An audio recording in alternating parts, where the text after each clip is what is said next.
You have enough tools now. You have enough things from my repertoire, my arsenal, but you aren't doing anything with it constructively. You have to strip it down and say, okay, when am I able to do something in the marketplace? And which one of these tools am I going to use to draw on for liquidity? Because that's the secret, folks. You want to know the secret to trading? Where is it right now, and where did it come from? Where did price just recently come from? Did it just run below a swing low?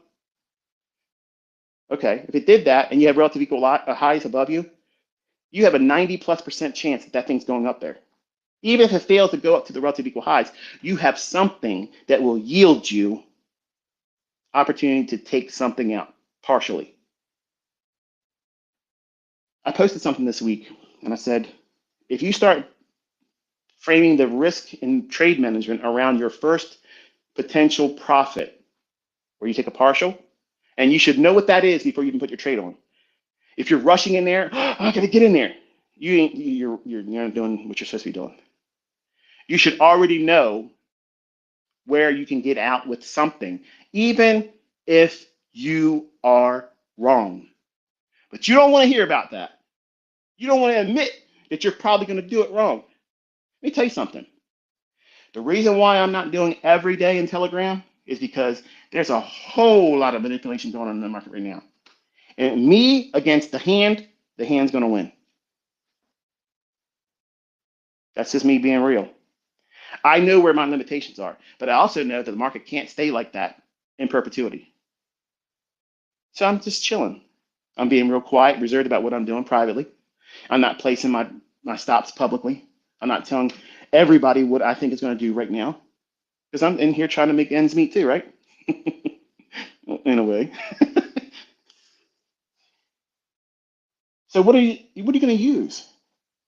What are you going to have your core model wrap around? What is it drawing to? It's not your entry mechanism. I have 80 plus of them. The ones that are constant, that always agree all the time, no matter what I'm trading, what model, are these periods of where the market creates this pool of liquidity. Inefficiency or liquidity. And they are perfect. They're perfect in their understanding of how it's going to draw price at that time. If it doesn't draw to them and it starts to move away after I enter a trade and it says, no, I'm not interested in going down there, then it's easier for me to cut the bait and say, okay, I'm going to take the loss here. I won't let it take my stop loss. It gives me clarity. A lot of you ask these questions that I've answered without actually addressing them, verbatim. A lot of the questions you all send me in my comment section or post to me on X, I have answered all those things in the natural delivery of the content.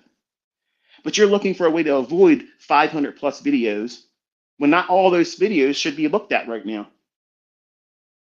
Why all of you are still studying the old stuff when I've been presently calling it live right now is beyond me. I don't understand that. Like that,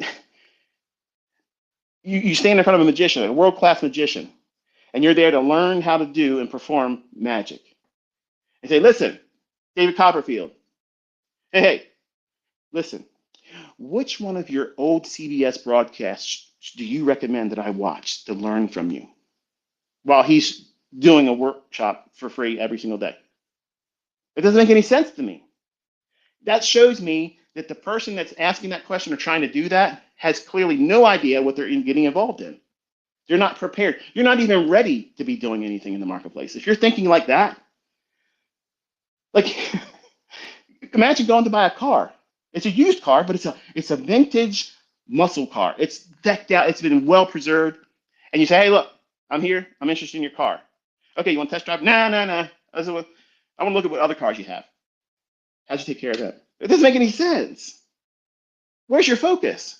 If someone's going to show you the goods, prove it to you in front of witnesses that this is how the market's going to deliver price. And they have rule-based ideas. And it says, now watch how the market gravitates to this level here. My teaching style is, I'm not going to put you in the trade. I'm going to show you where the market's going to go. Why did I do that? Because I know that all of you have a different personality that's going to lead to you seeing a bullish order block and you have no affinity for the fair value gap.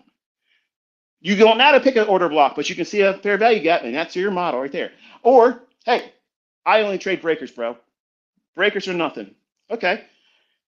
I'm allowing you as my students to bring that personality, that choice of PD array. There's nothing that says that PD array is better than the other one, unless you want to mathematically define it by which one formed first and how much it yields to the target. That's the only way you can adequately say which one's better. And I'm saying that, regretting it already, because you're now thinking, okay, so now my pursuit, he's saying, without saying it, it's code word to look for. I didn't say that at all. Not everything I say is a mystery. Okay? Not everything that I'm saying is meant for you to go in and start thinking, he just said something. Let me start cracking the code. It's this plain, simple logic. Your choice of PD array is perfect for you at this moment in your career and your development. It doesn't mean that that's going to be the one that you stick with all the time, but once you learn how to use it, you have that behind you now. It's in your belt, okay, your utility belt. It's in your toolbox as a trader. And then you explore the use of another PD array. And over time, you might have 2 or 3 that you got really, really good with, but you'll learn how to use all of them to agree that the trade you're in is still good. That's the graduating approach to using what I'm teaching you. Find one to start and get a baseline understanding. You have to have a beginning baseline. How often does it deliver? How many times is it delivered at that time of day? What time of day? The opening, 9:30 to 10 o'clock, that opening range. 1:30 to 2 o'clock, the PM session, opening range. London, you start the day with true day at midnight to 12:30. That first 30 minutes. That's how I started trading the Globex with currency futures. That was my opening range. That was it. It still works today. It still works today. ICT, what are you going to do when they make NQ? They take away the stop in the afternoon. They're going to change the algorithm. No, they ain't. Because they cannot hide liquidity. There's always going to be inefficiencies. And there's going to be people that did something wrong. And I know what they are doing when they're doing it wrong. I told you, I got tricks I've never shown before. It could literally turn everything upside down, and I'll still be out here doing what I'm doing right now. That's confidence, folks. You can't buy that from a course. You can't learn that from a mentor. I've been doing this far too long to worry about what they're going to do to change it because they don't like I'm teaching people how to become rich. The cat's out of the bag, baby. CME, kiss my ass. You can't stop us. You can't stop us, period. Put that in your pipe and smoke it, you sons of bitches. You can't stop us. You can't do shit to stop us. You feel the charge? Yeah, you ain't doing shit. You ain't doing nothing. Make the market move all around. Do it. Move it all around. Clear the board. You can't keep it up because those large influx of flows that come in that you want to get those fees from when trades are taken, they're going to dry up. You got to calm that shit down real fast. You got to calm it down. Bring that volatility back in check. So these large institutions feel comfortable again because they're not comfortable right now. These are all little storms that last for a short period of time. As a new trader, you don't see it that way. They're changing the world's algorithms. No, they're not. They're disrupting things. Of course they're doing that. But that doesn't mean they're changing things that you're going to be using in the future for the rest of your career. So what if they do away with a new day opening gap? I got tools that they don't know I got.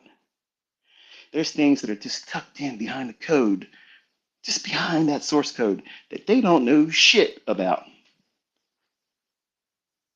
So I ain't worried about that.